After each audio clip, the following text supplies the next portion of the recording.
السلام علیکم ورحمۃ اللہ۔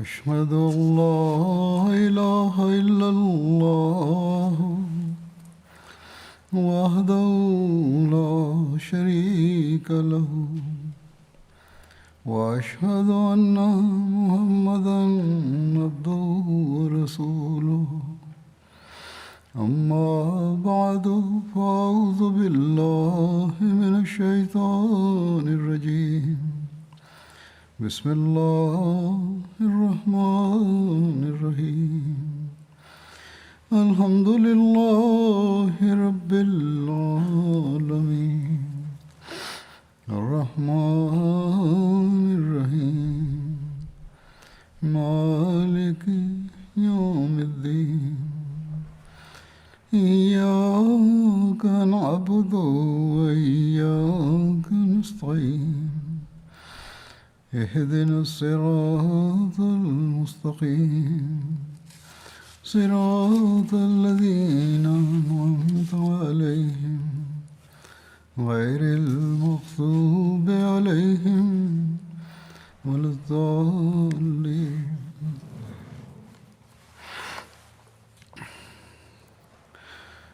آج ہم اللہ تعالیٰ کے فضل سے عید الاضحیٰ منا رہے ہیں، یعنی قربانی کی عید۔ اس قربانی کی یاد میں عید جو ہزاروں سال پہلے باپ، بیٹے اور ماں نے دی تھی، یہ کوئی وقتی قربانی نہیں تھی، بلکہ مسلسل کئی سالوں پر پھیلی ہوئی قربانی تھی۔ اور حضرت ابراہیم علیہ السلام نے بیوی اور لاڈلے بیٹے کو ایک بے آب و گیا جگہ میں چھوڑ دیا، صرف اس لیے کہ اللہ تعالیٰ کا یہ حکم تھا۔ اور بیوی کو جب پتہ چلا کہ ہم اس جگہ اللہ تعالیٰ کی خاطر چھوڑے جا رہے ہیں، تو اس کے ایمان کا بھی کیا اعلیٰ معیار تھا۔ بڑے یقین سے اور عزم سے کہا کہ پھر جاؤ، اگر اللہ تعالیٰ کے حکم سے یہ سب کچھ ہے تو پھر خدا تعالیٰ ہمیں ضائع نہیں کرے گا۔ اور پھر دنیا نے دیکھا کہ اللہ تعالیٰ نے انہیں ضائع نہیں کیا۔ وہیں پانی کا بھی انتظام کر دیا، مستقل انتظام بلکہ کر دیا جو آج تک چل رہا ہے۔ خوراک کا بھی انتظام کر دیا، بلکہ ایک شہر اس ریگستان میں آباد کر دیا۔ اور پھر اللہ تعالیٰ نے اپنے وعدے کے مطابق ہر ضرورت کی چیز وہاں مہیا کر دی۔ دنیا کے ہر قسم کے پھل اور نعمتیں وہاں جمع کر دی۔ ہر سال لاکھوں لوگ حج کے لیے وہاں جاتے ہیں، اور وہاں جب عبادت کا فریضہ ادا کرتے ہیں، وہاں دنیاوی نعمتوں سے فائدہ اٹھاتے ہیں۔ سارا سال عمرے کے لیے بھی لوگ جاتے رہتے ہیں۔ کہاں تو وہ گیا جگہ تھی،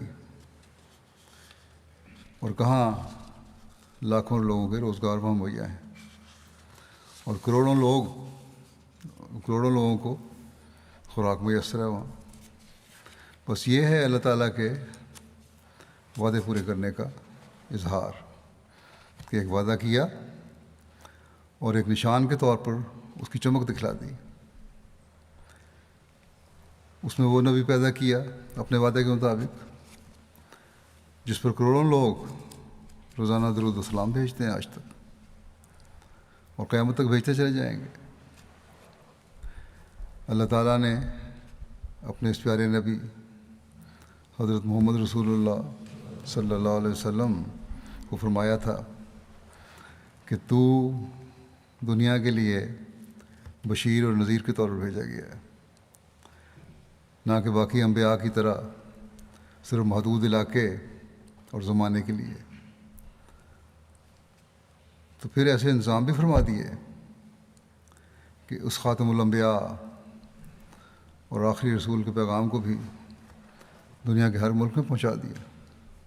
تھوڑے سے عرصے میں ایک وسیع علاقے پر اسلام کا پیغام پہنچ گیا اور اب دنیا کے ہر کونے میں پہنچا ہوا ہے۔ اس کے ماننے والے وہاں پیدا کر دیے دنیا کے ہر کونے میں۔ 4000 سال پہلے حضرت ابراہیم علیہ السلام اور حضرت اسماعیل علیہ السلام کی دعاؤں کو قبول کرتے ہوئے جو وعدہ فرمایا تھا اس کو عظیم الشان طریقے پر پورا کیا۔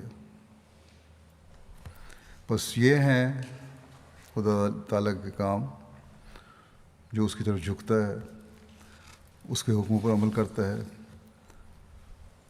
اس کی رضا کی خاطر ہر قربانی کے لیے تیار ہوتا ہے، وہ سچے وعدوں والا اس سے اپنے پیار کا اظہار بھی کرتا ہے۔ آج دنیا میں کوئی دین نہیں جس کے ماننے والے اس کے بانی اور نبی کی لائی ہوئی تعلیم پر، حقیقی تعلیم پر عمل کر رہے ہوں۔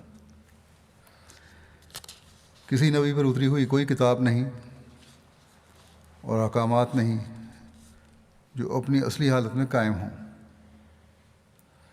کسی نبی پر اتری ہوئی کوئی کتاب نہیں، یہ صرف قرآن کریم ہی ہے جس کے بارے میں خدا تعالیٰ نے حضرت محمد رسول اللہ صلی اللہ علیہ وسلم سے وعدہ فرمایا تھا کہ میں اس کی حفاظت کروں گا اور اسے اپنی اصلی حالت میں قائم رکھوں گا۔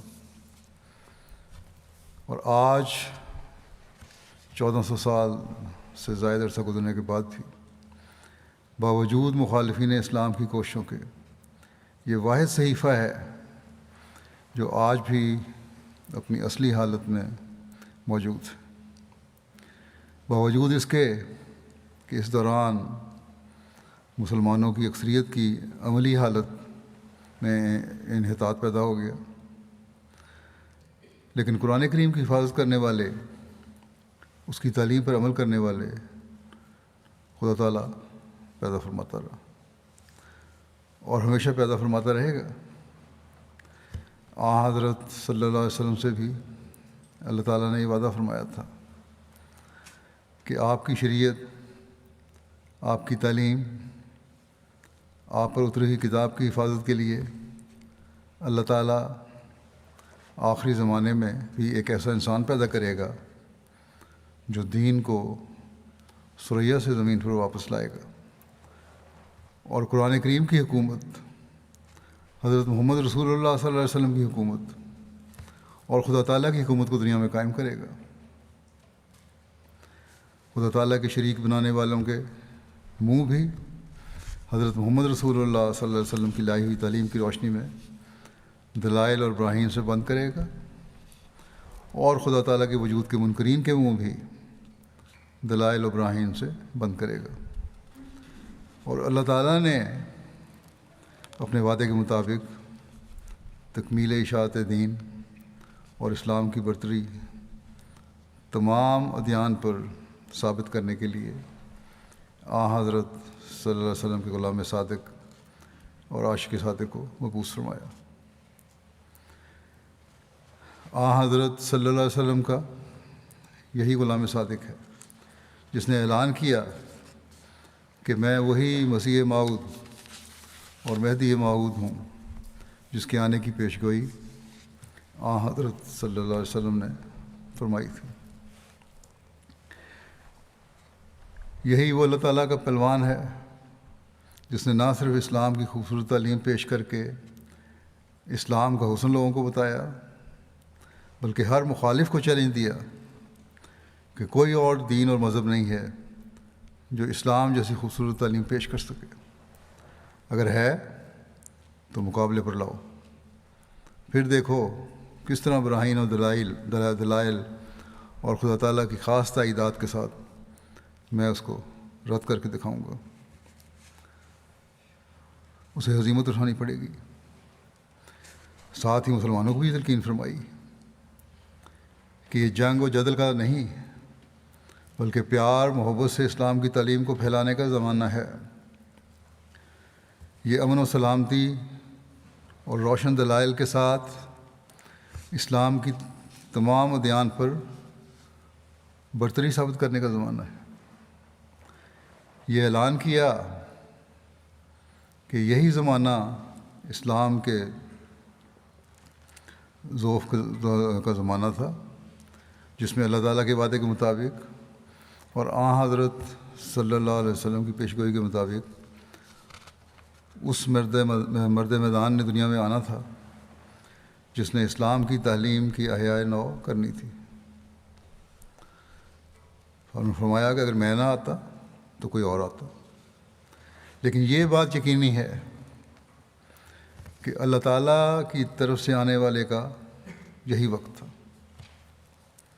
بس مسلمانوں کو فرمایا کہ تم خوش ہو کہ اللہ تعالیٰ نے اسلام کی نشت ثانیہ کے لیے اس شخص کو عین وقت پر بھیج دیا، اور بجائے اس جری اللہ کی مخالفت کرنے کے اس کے ساتھ جڑ کر اسلام کی تعلیم کو دنیا میں پھیلاؤ۔ یہ اپنے مسلمانوں کا اپنی خود ساختہ رسومات اور بدعات کو ختم کرو اور اس تعلیم پر عمل کرو جو اسلام کی حقیقی اور اصل تعلیم ہے، کہ یہی راستہ مسلمانوں کے لیے بھی راہ نجات ہے، اور یہی راستہ دنیا کے ہر شخص کی بقا کی ضمانت ہے۔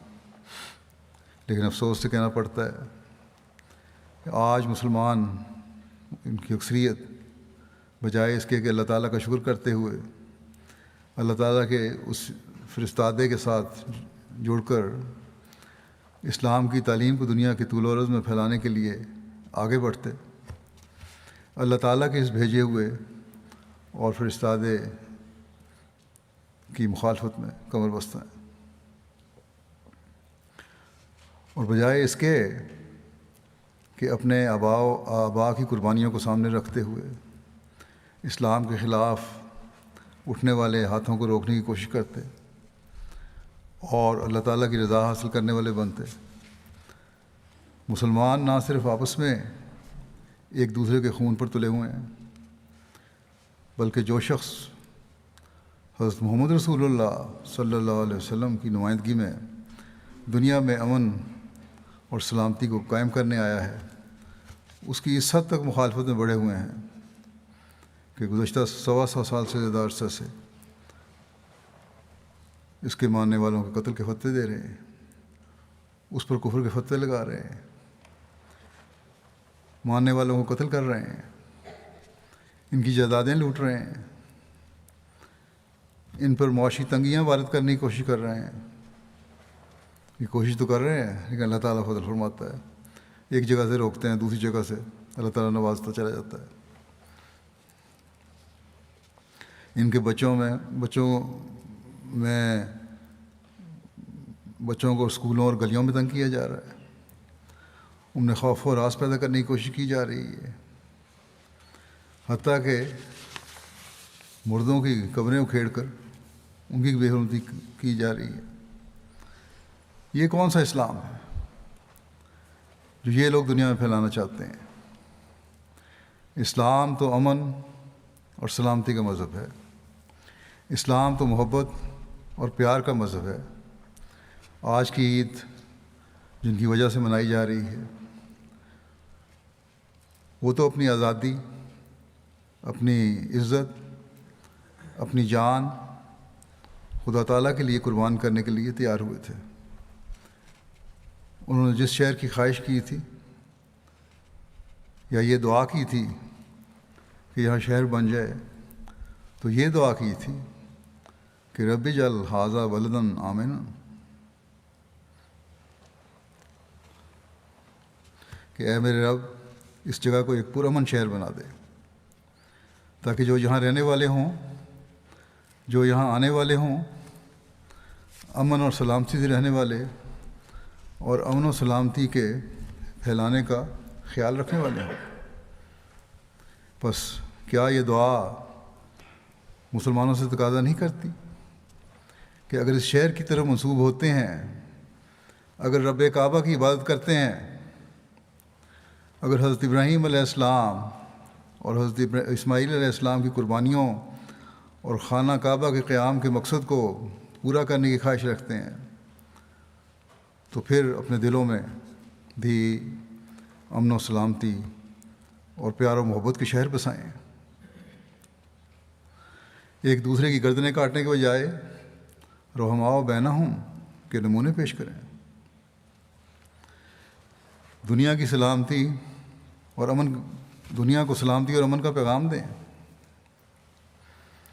زمانے کے امام مسیح موعود اور مہدی موعود جو حضرت صلی اللہ علیہ وسلم کی پیشگوئیوں کے مطابق آیا، اس پر کفر کے فتوے لگانے اور اس کے ماننے والوں پر ظلم و تعدی کرنے کے بجائے آج کے دن کی عید کو امن و سلامتی کے پیغام سے اور مسیح موعود کی بیعت میں آ کر حقیقی عید بنائیں۔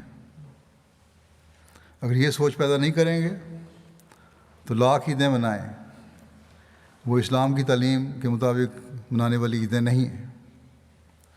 جتنے چاہے حج کر لیں، وہ اللہ تعالیٰ کی تعلیم کے مخالف چلنے والوں کے حج ہیں۔ سوچیں اور غور کریں، جس طرح واقعات میں، پرانے واقعات میں پہلوں کے حج ان کے ظلم و زیادتی کی وجہ سے اللہ تعالیٰ کے حضور مقبول نہ ہونے کے روایات ملتی ہیں۔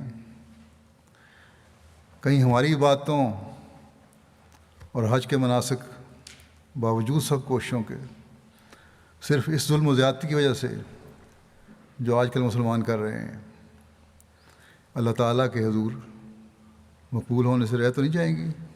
سوچیں، غور کریں۔ کہیں کلمہ پڑھنے والے اور اپنے آپ کو خدائے واحد اور محمد رسول اللہ صلی اللہ علیہ وسلم پر ایمان لانے والے کو حج اور دوسری عبادات سے روکنا انہیں خدا تعالیٰ کی پکڑ میں لانے والا نہ بنا دے۔ اور اب تو پاکستان میں باقاعدہ انتظامیہ کی طرف سے بھی بعض جگہ اعلان کیا گیا ہے کہ عید کے 3 دن کوئی احمدی کسی جانور کو ذبح نہیں کر سکتا، چاہے قربانی کے لیے ہو یا کسی بھی مقصد کے لیے ہو، کیونکہ اس طرح اسلامی شاعر کی بے حرمتی ہوتی ہے۔ نعوذ باللہ، قربانی اگر احمدی کرتے ہیں تو یہ قربانی صرف ان نام نہاد مسلمان علماء کا حق ہے، صرف ان لوگوں کا حق ہے جن پر یہ علماء مسلمان ہونے کی مہر ثبت کریں۔ ان لوگوں کے لیے اس مہر کی کوئی حقیقت نہیں جو اللہ تعالیٰ اور اس کے رسول حضرت محمد مصطفیٰ صلی اللہ علیہ وسلم کی ایک شخص کو مسلمان بنانے اور کہنے کی مہر ہے۔ بہرحال جب ایسے حالات اپنے انتہا کو پہنچتے ہیں تو اللہ تعالیٰ کی لاٹھی بھی چلتی ہے، اور پھر وہ ہر ایک سے، چاہے وہ بڑا عالم ہے، نام نہاد عالم، یا سب سے بڑا لیڈر ہے، یا بہت افسر ہے، جو بھی ظلم و تعدی میں بڑھتا ہے اسے پیس کر رکھ دیتی ہے، اسے قلع کما کر دیتی ہے۔ ہم احمدی تو قربانی کرنے والے ہیں، ان عیدوں اور اپنی تاریخ سے ہم نے قربانیوں کے سبق سیکھے ہیں، اور جان، مال، وقت اور عزت کو قربان کرنے کے ہم نے عہد بھی کیے ہیں، لیکن بعض کمزور طبع بھی ہوتے ہیں۔ ان احمدیوں سے بھی میں کہتا ہوں کہ صبر اور دعاؤں سے کام لیں۔ یقیناً یہ دعائیں ایک دن پھل لائیں گی انشاءاللہ۔ حضرت ابراہیم علیہ السلام، حضرت حاجرہ علیہ السلام، حضرت اسماعیل علیہ السلام کی قربانیاں بھی پھل لائی تھیں، لیکن انہوں نے صبر اور دعا کا دامن ہاتھ سے نہیں چھوڑا تھا۔ پھر حضرت اسماعیل علیہ السلام کی نسل سے آنے والی والے عظیم رسول اور ان کے صحابہ کی قربانیاں بھی اپنے وقت پر رنگ لائیں، اور اللہ تعالیٰ نے اپنے وعدے پورے فرمائے۔ بس کیا آج وہ سچے وعدوں والا خدا ہمیں چھوڑ دے گا؟ یقیناً نہیں۔ آج بھی وہ اپنے پر ایمان اور یقین رکھنے والوں اور مظلوموں کی مدد کو آئے گا۔ آج دشمن بے شک اپنی طاقت کے زوم میں ہم پر ظلم و زیادتی کر رہا ہے، لیکن خدا تعالیٰ کے سامنے اس کی طاقت کی ذرا بھر بھی حیثیت نہیں۔ بس ہمارا فرض ہے کہ پہلے سے بڑھ کر اللہ تعالیٰ کے سامنے جھکیں، اس کی باتوں کے معیار قائم کریں، اس کی مخلوق کے حقوق ادا کریں، اپنی قربانیوں کو صرف اور صرف خدا تعالیٰ کے حضور پیش کرنے کے لیے تیار رہیں، اپنے تقویٰ کے معیار بڑھائیں، حقیقت میں اس روح کو حاصل کرنے کی کوشش کریں جو اس عید کے منانے کی روح ہے اور جو اس عید پر قربانیاں کرنے کی روح ہے۔ تبھی ہم اپنے مخالفین کا مقابلہ کر سکتے ہیں، تبھی ہم اللہ تعالیٰ کے فضل کو جذب کر سکتے ہیں، اور جذب کرتے ہوئے ان وعدوں کو پورا ہوتے دیکھ سکتے ہیں جو اللہ تعالیٰ نے حضرت مسیح موعود علیہ السلام سے فرمائے تھے۔ قربانیوں کے اس معیار کو حاصل کرنے کا طریق بتاتے ہوئے اور قربانی کا فلسفہ بیان فرماتے ہوئے حضرت مسیح موعود علیہ السلام ایک جگہ فرماتے ہیں، خدا تعالیٰ نے شریعت اسلام میں بہت سے ضروری احکام کے لیے نمونے قائم کیے ہیں، چنانچہ انسان کو یہ حکم ہے کہ وہ اپنی تمام قوتوں کے ساتھ اور اپنے تمام وجود کے ساتھ خدا تعالیٰ کی راہ میں قربان ہو۔ یہ ہے قربانی کا معیار، یہ ہے ہمیں اپنے جائزے لینے کی ضرورت۔ فرمایا پس ظاہری قربانیاں اس حالت کے لیے نمونہ ٹھہرائی گئی ہیں۔ بھیڑ بکریوں کی جو قربانیاں ہیں یہ تو ایک نمونہ ہے اصل قربانی کی، لیکن اصل غرض یہی قربانی نہیں۔ فرمایا اصل غرض یہی قربانی ہے جیسا کہ اللہ تعالیٰ فرماتا ہے، لن ینال اللہ لحومها ولا دماؤها ولکن ینالہ التقوی منکم، یعنی خدا کو تمہاری قربانیوں کا گوشت نہیں پہنچتا اور نہ خون پہنچتا ہے، یعنی اس سے اتنا ڈرو کہ گویا اس کی راہ میں مر ہی جاؤ، اور جیسے تم اپنے ہاتھ سے قربانیاں ذبح کرتے ہو اسی طرح تم خدا کی راہ میں ذبح ہو جاؤ۔ جب کوئی تقوی اس درجے سے کم ہے تو ابھی وہ ناقص ہے۔ بس یہ ہے ہمارے سوچنے اور جائزے لینے کا مقام۔ بہت سے جلد بعض دفعہ لکھ دیتے ہیں کہ ہماری دعائیں اور ہماری قربانیاں قبول نہیں ہو رہی۔ پہلی بات تو یہ کہ اللہ تعالیٰ کا حضرت مسیح موعود علیہ السلام سے وعدہ ہے، اللہ تعالیٰ کبھی آپ کی جماعت کو نہیں چھوڑے گا، اور دعائیں بھی قبول ہوں گی اور قربانیاں بھی قبول ہوں گی انشاءاللہ۔ لیکن ہم میں سے ہر ایک کو بھی اپنے جائزے لینے چاہیے کہ کیا ہم نے اپنے تقویٰ کے معیار کو اس حد تک بڑھا لیا جو حضرت مسیح علیہ السلام نے بیان فرمایا ہے۔ بس ہمیں کسی بھی قسم کی مایوسی اور بے چینی کے بجائے اللہ تعالیٰ کی طرف پہلے سے بڑھ کر جھکنا چاہیے، اللہ تعالیٰ سے رحم بھی مانگنا چاہیے کہ جو بھی قربانیاں اور عبادتیں ہیں انہیں اللہ تعالیٰ اپنے رحم اور فضل سے قبول بھی فرمائے۔ حضرت مسیح علیہ السلام صدق اور وفاداری کے ذریعے اللہ تعالیٰ کا قرب حاصل کرنے کا ذکر کرتے ہوئے ایک جگہ فرماتے ہیں کہ خدا تعالیٰ کا قرب حاصل کرنے کی راہ یہ ہے کہ اس کے لیے صدق دکھلایا جائے۔ حضرت ابراہیم علیہ السلام نے جو قرب حاصل کیا تو اس کی وجہ یہی تھی، چنانچہ فرمایا وہ ابراہیم الذی وفا، ابراہیم وہ ابراہیم ہے جس نے وفاداری دکھائی خدا تعالیٰ کے ساتھ وفاداری اور صدق اور اخلاص دکھانا ایک موت چاہتا ہے۔ فرمایا جب تک انسان دنیا اور اس کی ساری لذتوں اور شوقتوں پر پانی پھیر دینے کو تیار نہ ہو جائے اور ہر ذلت اور سختی اور تنگی خدا کے لیے گوارا کرنے کو تیار نہ ہو، یہ صفت پیدا نہیں ہو سکتی۔ فرمایا بت پرستی یہی نہیں کہ انسان کسی درخت یا پتھر کی پرستش کرے، بلکہ ہر ایک چیز جو اللہ تعالیٰ کے قرب سے روکتی ہے اور اس پر مقدم ہوتی ہے وہ بت ہے۔ اور اس ہمیں جائزے لینے چاہیے کہ کیا ہم اس چیز کو سامنے رکھتے ہوئے اپنے نفسوں کا جائزہ لیتے ہیں، اس کی اصلاح کرنے کی کوشش کرتے ہیں۔ پھر فرمایا اور اس قدر بت انسان اپنے اندر رکھتا ہے کہ اس کو پتہ بھی نہیں لگتا کہ میں بت پرستی کر رہا ہوں۔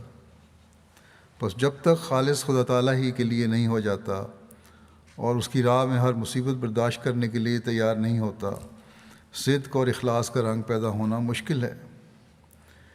ابراہیم علیہ السلام کو جو یہ خطاب ملا، یہ یوں ہی مل گیا تھا؟ نہیں، ابراہیم الذی وفا کی آواز اس وقت آئی جب کہ وہ بیٹے کی قربانی کے لیے تیار ہو گیا۔ اللہ تعالیٰ عمل کو چاہتا ہے اور عمل ہی سے راضی ہوتا ہے، اور عمل دکھ سے آتا ہے۔ فرمایا عمل دکھ سے آتا ہے، لیکن جب انسان خدا کے لیے دکھ اٹھانے کو تیار ہو جاوے تو خدا اس کو دکھ میں نہیں ڈالتا۔ ابراہیم علیہ السلام نے جب اللہ تعالیٰ کے حکم کی تعمیل کے لیے اپنے بیٹے کو قربان کر دینا چاہا اور پوری تیاری کر لی تو اللہ تعالیٰ نے اس کے بیٹے کو بچا لیا۔ وہ آگ میں ڈالے گئے ابراہیم علیہ السلام، لیکن آگ ان پر کوئی اثر نہ کر سکی۔ فرمایا اگر کوئی اللہ تعالیٰ کی راہ میں تکلیف اٹھانے کے لیے تیار ہو جاوے تو خدا تعالیٰ تکالیف سے بچا لیتا ہے۔ بس اگر ہم صبر، دعا، صدق و وفا کے ساتھ اس کے در پر جھکے رہیں گے تو یقیناً وہ دوڑتا ہوا ہماری طرف آئے گا، اور دشمن جو اپنی طاقت کے زوم میں ہم پر ظلم روا رکھے ہوئے ہے اسے ملیا میٹ کر دے گا۔ بس اس عید پر ہمیں بھی اپنی قربانیوں، وفاؤں اور صدق اور تقویٰ کے معیاروں کے جائزے لینے چاہیے۔ من حیث الجماعت جتنا زیادہ اپنے جائزے لینے اور اپنی حالتوں کو بہتر کرنے کی کوشش کرتے رہیں گے، اتنی جلدی اللہ تعالیٰ کی مدد اور نصرت اور تائید کے نظارے بھی ہم دیکھیں گے۔ بس اس کے لیے بھی آج خاص طور پر دعا کریں کہ اللہ تعالیٰ ہمارے صدق و وفا اور تقویٰ کے معیاروں کو بڑھائے اور ہم وہ بن جائیں جو وہ ہمارے سے توقع رکھتا ہے، اور دعا کے ساتھ اپنے عمل بھی اس تعلیم کے مطابق کریں، اور صرف علمی طور پر ہی نہیں بلکہ عملی طور پر بھی ہمارا ہر مرد، عورت اور بچہ قربانی کا وہ معیار حاصل کرنے والا ہو جو حضرت ابراہیم علیہ السلام، حضرت ہاجرہ اور حضرت اسماعیل علیہ السلام نے قائم کیے تھے۔ تبھی ہم اس بیعت کا حق ادا کرتے ہوئے اس کے فیض سے بھی حصہ پانے والے ہوں گے جو حقیقت میں حضرت مسیح موعود علیہ السلام سے جڑنے والوں کو ملنا چاہیے۔ اس بارے میں عید الاضحیٰ سے متعلق حضرت مسیح علیہ السلام کی اس ارشاد کو بھی ہمیں ہمیشہ سامنے رکھنا چاہیے، جس میں آپ فرماتے ہیں کہ یہ عید اضحیٰ پہلی عید سے بڑھ کر ہے، اور عام لوگ بھی اس کو بڑی عید تو کہتے ہیں، لیکن مگر سوچ کر بتلاؤ کہ عید کی وجہ سے کس قدر ہیں جو اپنے تزکیہ نفس اور تزکیہ قلب کی طرف متوجہ ہوتے ہیں اور روحانیت سے حصہ لیتے ہیں اور اس روشنی اور نور سے حصہ لینے کی کوشش کرتے ہیں جو اس دعا میں رکھا گیا ہے۔ فرمایا یہ عید، جس کو بڑی عید کہتے ہیں، ایک عظیم الشان حقیقت اپنے اندر رکھتی ہے اور جس پر افسوس کہ توجہ نہیں کی گئی۔ بس ہمیں ہر وقت ہمیشہ یاد رکھنا چاہیے کہ اس زمانے میں اسلام کی نشت ثانیہ کے لیے جس روشنی کو اللہ تعالیٰ نے ہمارے لیے بھیجا ہے، اس سے فیض پانے کے لیے ہمیں اپنے جائزے لیتے رہنا چاہیے اور تزکیہ نفس اور تزکیہ قلب کرتے ہوئے یہ دیکھنا چاہیے کہ اسلام کی حقیقی تعلیم کو اپنے اوپر لاگو کرنے کے ساتھ دنیا میں پھیلانے کے لیے بھرپور کوشش ہم کس حد تک کر رہے ہیں۔ اگر ہم یہ کر رہے ہوں گے تو ہماری قربانیاں بھی مقبول ہوں گی اور ہم دعا سے بھی فیض پا رہے ہوں گے۔ اللہ تعالیٰ ہمیں اس کی توفیق دے۔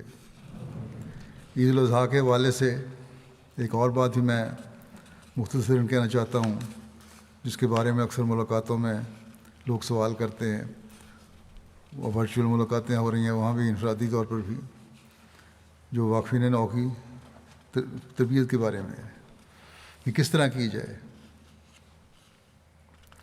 اس بارے میں بے شمار جگہ مختلف موقعوں پر خطبات اور تقریروں میں بتا چکا ہوں، لیکن مختصراً آج پھر اس پر توجہ دلا دوں۔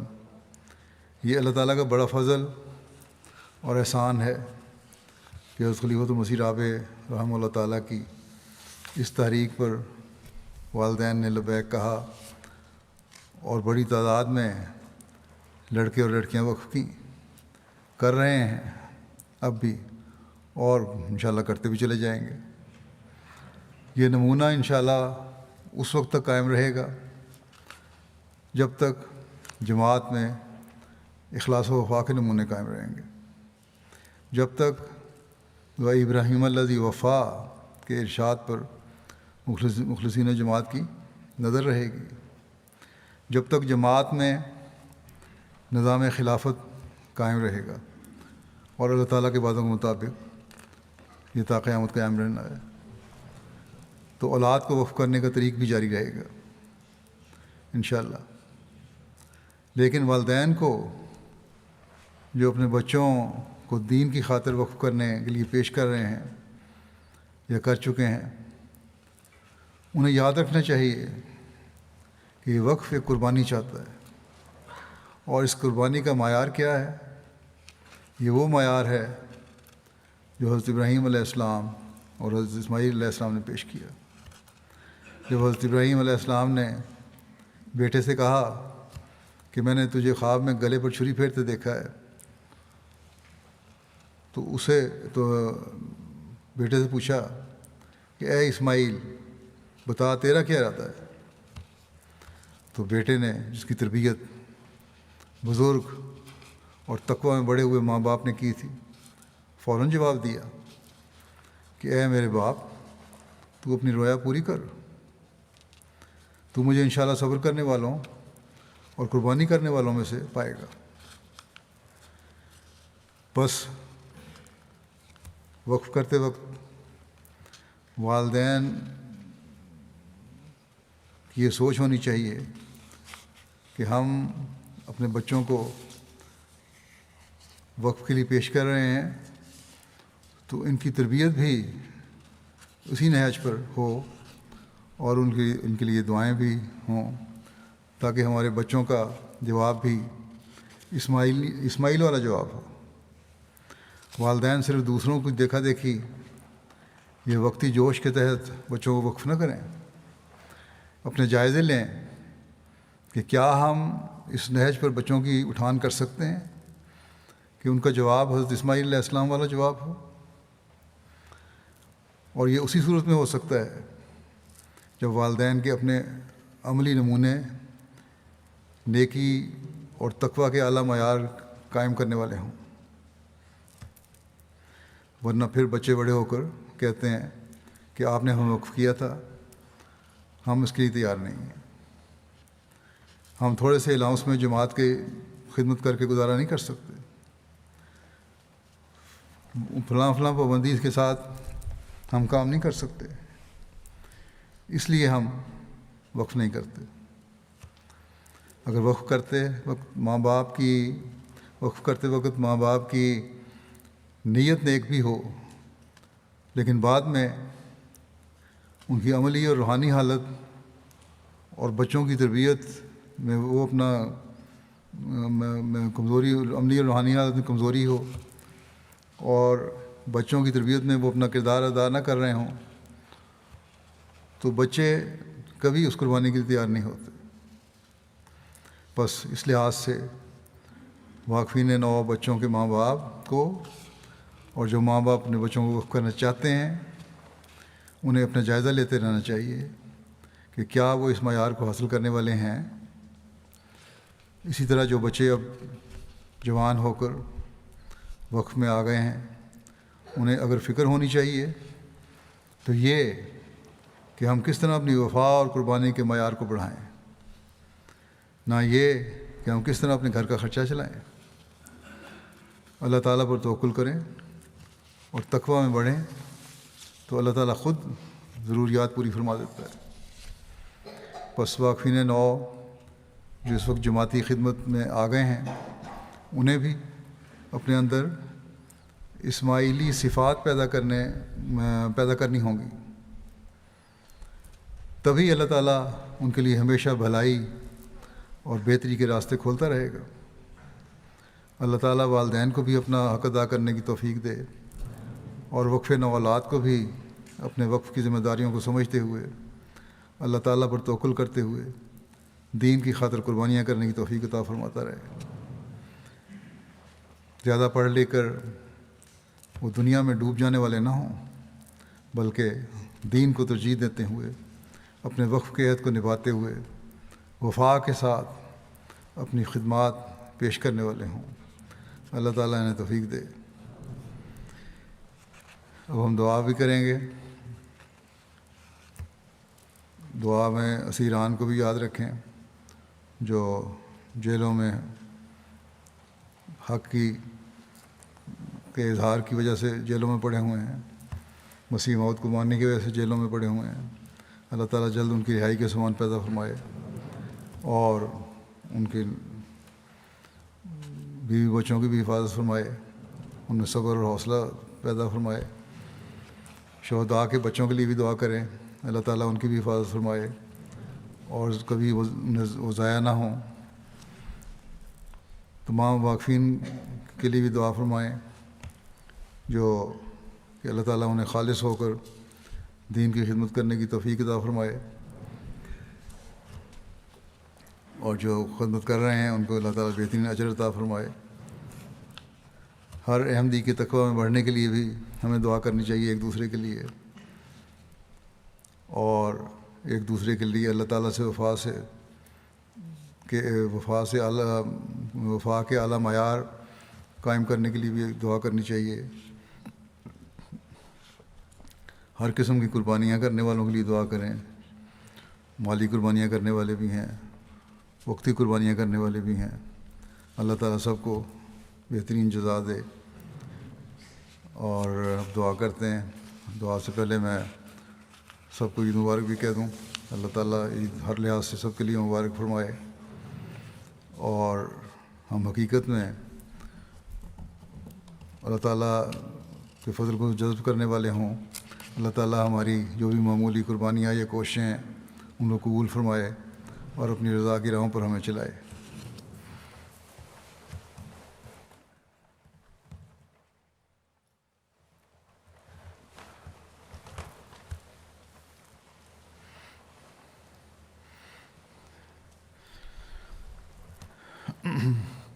الحمد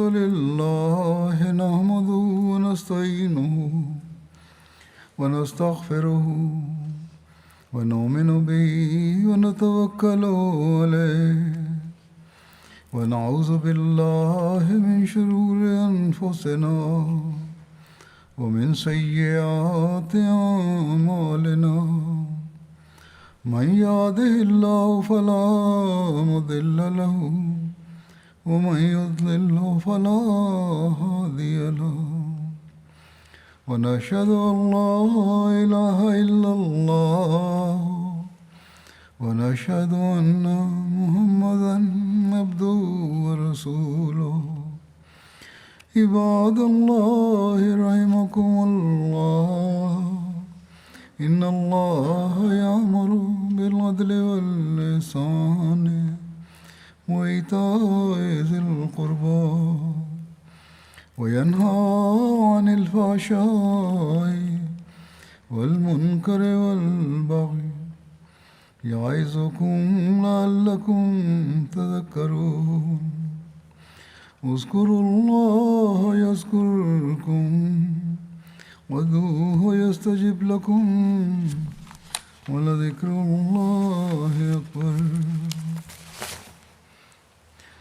دعا کر لیں.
آمین. السلام علیکم ورحمۃ اللہ.